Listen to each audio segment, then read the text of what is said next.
अस्सलाम वालेकुम। ओके जी, तो हम intratemporal complications of suppurative otitis media पढ़ रहे थे, जिसमें हम नेक्स्ट कॉम्प्लिकेशन आ गई है फेशियल पैरालिसिस। ठीक है, जो कि दोनों केसेस में देखने को मिलेगी, हमें एक्यूट सपोरेटिव टाइटस मीडिया के अंदर भी देखने को मिलेगी और क्रॉनिक सपोरेटिव टाइटिस मीडिया के अंदर भी देखने को मिलेगी। तो जब हम मिडिल ईयर की एनाटॉमी पढ़ रहे थे तब मैंने आप लोगों को बताया था जो हमारी फेशियल नर्व गुजर के आ रही है, जो कि हमारी सामने मिडियल वाल से भी आ रही है, फिर हमारी पोस्टीरियर वाल पे भी जा रही है, लेकिन वो एक बोनी कनाल के अंदर आ रही है। मतलब ये सारी बोनी कनाल बनी हुई है, बोन की कनाल बनी हुई है और नर्व उसके अंदर प्रेजेंट है। तो बोनी कनाल ने इसको प्रोटेक्ट किया होता है। नॉर्मली तो बहुत प्रोटेक्टिव लेयर है, प्रोटेक्ट करके आ रही होती है, अच्छी खासी स्ट्रॉन्ग बोन होती है। लेकिन कुछ केसेस के अंदर जैसे कंजेनिटल कोई डिसऑर्डर हो तो ये हमारी दराड़ हो सकती है, जो कनाल है ना इसके अंदर दराड़ हो सकती है, मजबूत नहीं होगी, डेहिसेंस होगी। तो उस केसेस के अंदर अगर हमारी अंदर इन्फ्लेमेशन चल रही है, जैसे एक्यूट सपोरेटिव टाइटस मीडिया चल रहा है तो हमारा मिकोजा सारा इन्फ्लेम्ड हुआ हुआ है अंदर जो मिडिल ईयर का है, तो वो इन्फ्लेमेशन हमारे जो नर्व है पीछे उस पर भी जा सकती है, ग्रैनुलेशन टिश्यू उसको भी कंप्रेस कर सकता है, जिसकी वजह से हमें थोड़े बहुत फेशियल पैरालिसिस देखने को मिलेंगे। आप लोगों ने जब नर्व्स की एनाटॉमी पढ़ी होगी तब आप लोगों ने पढ़ा होगा एक एपिन्यूरम होता है, एक पेरीन्यूरम होता है। एपिन्यूरम क्या होता है, जो हमारा ओवरऑल जिसने सारी नर्व्स को अंदर जकड़ा होता है। ठीक है, मतलब एक कार्टिलेजिनस टिश्यू है, एक प्रोटेक्टिव टिश्यू है, जिसको हम कह रहे होते हैं कि ये हमारा एपिन्यूरम है। अंदर फिर छोटे छोटे पेरीन्यूरम होते हैं जिनके अंदर हमारी नर्व्स होती हैं। ठीक है, आप लोगों ने एनाटॉमी के अंदर पढ़ा होगा। तो ये जो हमारा इन्फ्लेमेटरी मटेरियल होता है, जो अंदर इन्फ्लेमेशन चल रही है हमारी मिडिल ईयर के अंदर एक्यूट सपोरेटिव टाइटस मीडिया की वजह से, वो या तो हमारी एपिन्यूरम में इन्फेक्ट कर देता है, मतलब एपिन्यूरम पे कंप्रेशन डाल देता है, या फिर हमारे अंदर जाके पेरीन्यूरम पे कंप्रेशन डाल देता है, जिसकी वजह से हमें सिम्टम्स देखने को मिलते हैं कि फेशियल पैरालिसिस होती है, फेशियल वीकनेस हो जाती है। तो अगर हम एक्यूट सपोरेटिव टाइटस मीडिया को ट्रीट कर देते हैं ऑन द स्पॉट, तो ये हमारे जो सिम्टम्स आ रहे होते हैं ना उसी टाइम खत्म हो जाते हैं, ये ज़्यादा कॉम्प्लिकेशन नहीं ला रहे होते।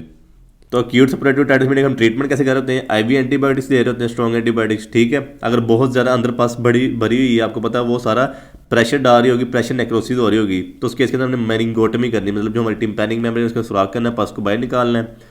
फिर डिपेंड करता है कि हमें मस्टोडेक्टोमी की ज़रूरत है कि नहीं है, कि मस्टर्ड के अंदर बहुत ज़्यादा इन्फेक्शन फैला हुआ है कि नहीं, तो उस केस के अंदर फिर हम कोर्टिकल मस्टोडेक्टोमी कर देंगे।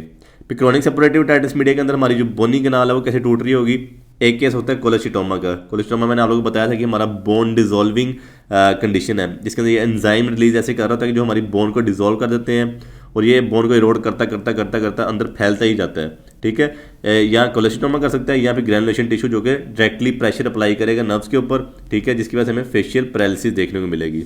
और जो क्रॉनिक सपोरेटिव टाइटस मीडिया की वजह से फेशियल पैरालिसिस हो रही होगी वो इंसीडियस इन नेचर होगी। इंसीडियस इन नेचर का मतलब ये है कि ये ग्रेजुअली सिम्टम्स आएंगे, एकदम से नहीं आएंगे।